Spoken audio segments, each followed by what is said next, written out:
It looks like the rumors about Google releasing a foldable Pixel have been going on forever, but it also looks like the end is finally in sight. Google might finally release it or at the very least preview it at Google I/O on May 10th. Let's talk about a few leaks and then why I think it could be a failure and how Google can make it a success.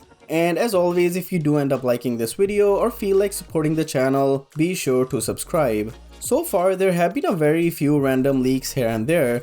Recently, a Reddit user claimed to have spotted the foldable device in the hands of a Google employee on a New York subway. Now from the leaked renders, I loved the design of this phone. The camera bar especially looks really nice. Maybe it's a hint of the upcoming design of the Pixel 8 Pro or even the Pixel 8 Ultra. As for the display, there's only one surprise, which is the size. The outer display is 5.8 inches, which is considerably smaller than the Z Fold 4. It seems to be more aligned with the Oppo Fold N.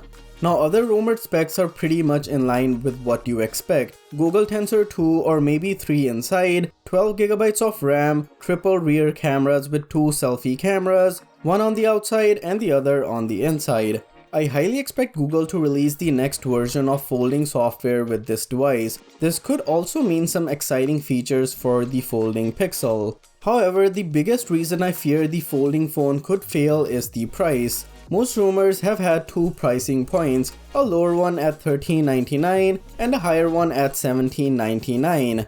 The higher price point directly competes with the Z Fold 4, which is a much more established foldable than the first gen Pixel, while the $13.99 is a pill much easier to swallow. If indeed Google ends up pricing the phone at $17.99, I'm not sure how Google can convince people to shell out that kind of money on a first gen folding Pixel. I personally wouldn't shell out that kind of money for a phone. Plus $17.99 translates to about $2,500 Canadian, and I can't imagine myself spending that amount of money on a phone. The best way to get people to buy this phone is to have some amazing trade-in deals, offer free Pixel Buds Pro or even a Pixel Watch. That is most likely only happening in the States. Here in Canada, we never get such great deals. And don't even get me started on the trade-in amounts for older Pixel phones. But if Google is sensible and wants to steal folding share market from Samsung, they'll price the phone at $13.99. This is a much more competing price point and one that people might be willing to forgive. Heck, Google could price it at $12.99 and just kill the competition. They basically did that with the Pro Pixel phones, but I know this is just wishful thinking. Another final reason I feel this phone won't do well is history. If history is to be believed, Google's first attempt at anything hasn't been that great.